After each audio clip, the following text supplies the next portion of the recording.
apalagi merokok di lingkungan sekolah, kemudian ngadu ke orang tuanya, belak belak belak belak. Demikian apalagi dengan aduan yang berlebihan, bukan dibela sama orang tuanya, malah dipukul lagi, ditambah lagi sama orang tuanya. Kasus dugaan kekerasan di lingkungan sekolah kembali mencuat setelah Kepala Sekolah SMAN 1 Cimarga, Lebak, Banten, Dini Fitria dilaporkan ke polisi karena diduga menampar seorang siswanya yang ketahuan merokok. Orang tua siswa Tri Indah Alesti meluapkan kekecewaannya atas tindakan tersebut dan menuntut agar Kepala Sekolah Dini Fitria segera dicopot dari jabatannya. Ia menilai tindakan itu telah melukai fisik dan mental anaknya serta berpotensi menimbulkan trauma mendalam. Tri Indah juga meminta Dinas Pendidikan Provinsi Banten turun tangan dan memberikan sanksi tegas agar insiden serupa tidak terulang di sekolah manapun. Sementara itu, Dini Fitria memberikan penjelasan berbeda. Ia mengaku menegur siswanya dengan keras namun menolak disebut melakukan kekerasan fisik.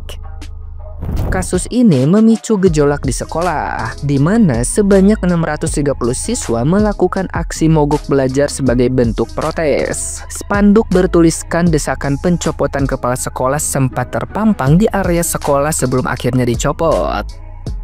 Polisi kini telah menerima laporan dan tengah melakukan penyelidikan atas dugaan kekerasan fisik tersebut. Saya tenang sekali. Tendang? Iya. Apanya yang tendang? Belakangnya. Punggung? Kaki. Iya. Ya. Kena nggak? Terus kena nggak? Kena. Iya. Di bagian kaki? Iya. Setelah ditendang terus apa lagi yang dilakukan oleh kepala sekolah? Itu masih nyolot, suruh nyari siswanya. Iya. Terus kata-kata apa yang disampaikan oleh ibu kepala sekolah? itu goblok katanya, anjing katanya, kata kasar. Iya, semua itu. Katanya aku melihat, katanya kamu pegang rokok, goblok lu katanya. Gitu. Bilang kata anjing segala? Iya. Situ. Ibu kepala sekolah siapa sih namanya? Bu Dini Fitria. Apalagi yang kepala sekolah lakukan terhadap diri kamu? Sering nggak terjadi gini? Pada fisik kamu? Udah nggak lama saya bawa sini. Ke ruangan apa di mana? Situ tuh namanya kan? Ruangan berapa ya? Ruangan ya. Ya, terus? Terus itu masih marah lagi. Kenapa kalian menghargai katanya? Saya baru pertama ini marah. Terus itu masih marah. Saya ditampar. Iya. Yang mana? Sebelah pipi sebelah mana? Sebelah kanan. Kanan. Iya. Berapa kali? Satu kali sampai emosi dia. Setelah itu Dia nangis. siapa yang nangis? Begininya. Terus Saya menghargai katanya. Saya udah bela-bela, udah keliling sekolah katanya. Terus setelah itu ada nggak lakukan fisik lagi terhadap diri kamu? Udah nggak ada. Nah, gimana nih menurut netizen yang terhormat? Silahkan berkomentar ya. Nah, di sini ada seorang kepala sekolah yang dilaporkan karena menampar siswa yang kedapatan merokok. Saya pribadi ya teman-teman tidak tahu kejadiannya itu seperti apa. Nah, tapi kalau dilihat dari sudut pandang segitiga restitusi, situasi ini menarik banget untuk didiskusikan. Nah, menurut teman-teman bagaimana seharusnya seorang kepala sekolah atau guru menyikapi kasus seperti ini? Diskusi di kolom komentar ya. Ratusan siswa mogok sekolah sebagai protes kepada Kepsek karena telah menampar temannya akibat ketahuan merokok di sekolah pada saat jam belajar. Meski kekerasan itu tidak bisa kita benarkan, apalagi menurut pengakuan siswa, dia juga ditendang dan dimaki. Namun di sisi lain, merokok di sekolah itu melanggar undang-undang, apalagi siswa itu juga masih di bawah umur. Menurut kamu, kayak gini tuh siapa yang salah ya sebenarnya? Komen ya di kolom komentar.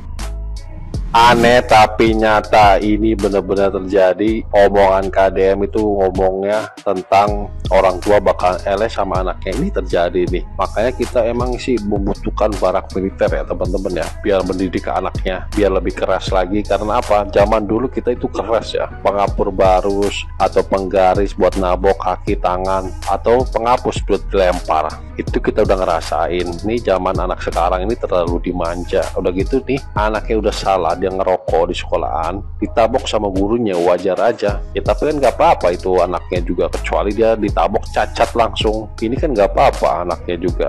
Orang tuanya terlalu ngebelain sampai ke jalur hukum, cabut Bu, kasihan Bu itu gurunya ya. Karena itu gurunya wajib juga buat nabok ya, karena dia berbuat salah. Dibuat teman-teman khususnya juga yang lain juga sama nih ya.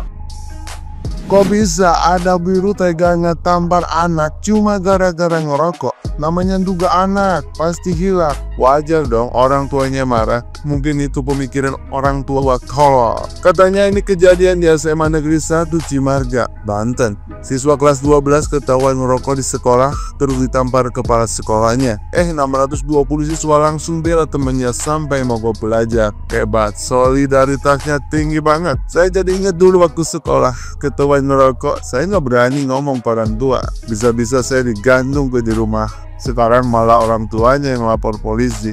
Ada salah, guru disalahin, tanggung jawab dibuang. Kasihan, anaknya gak belajar disiplin, cuma belajar playing victim. Kalian dulu gimana? Ketahuan ngerokok nasibnya sama kayak saya nggak?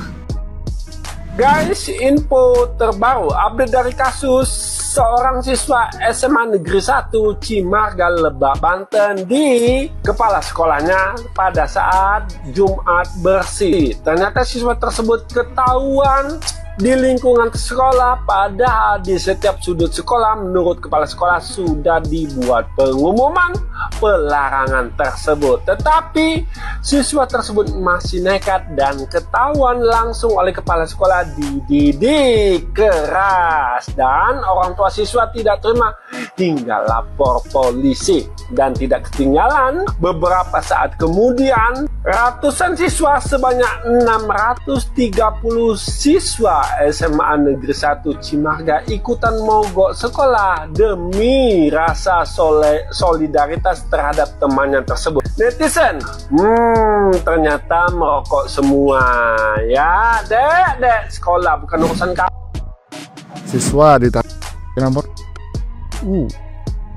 orang tua siswa nggak terima, lapor polisi, dan ratusan siswa mogok sekolah. Kejadiannya di SMA M1 Cimarga, Lebak, Banten. Gimana ya? Saya dulu waktu SD di Merauke pernah ya gara-gara gak hafal perkalian atau disuruh potong kuku, tapi besoknya lupa. Kukunya tuh masih panjang-panjang. Pas lagi dicek, dipukul lah tangan saya dengan rotan sampai biru-biru. Itu gue ingat banget. Pas SD kelas 1 tahun nggak 2. Karena gimana ya, zaman dulu tuh anak dididik untuk disiplin, semua tingkah laku diperhatiin, dan juga biar semangat belajarnya tuh tinggi. Karena kalau nggak bisa ya siap-siap rotan melayang. Kan yang nggak ada yang berani macam-macam, apalagi sampai. Tapi berita ini bikin prihatin sih. Di sisi lain kekerasan yang memang nggak boleh, tapi di sisi lain juga sekolah punya peraturan dan cara didik anaknya sendiri. Itu yang membuat sekolah atau guru disegani dan dihormati. Tapi ya gue akuin sih, pendidikan zaman dulu itu lebih sangar. Gimana menurutmu?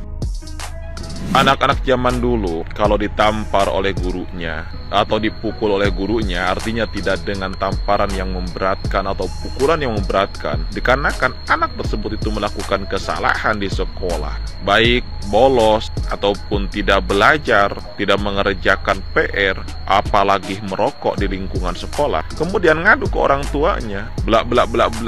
Demikian apalagi dengan aduan yang berlebihan, bukan dibela sama orang tuanya, malah dipukul lagi, ditambah lagi sama orang tuanya. Makanya anak-anak zaman dulu itu kalau dia nakal, dia tanggung sendiri.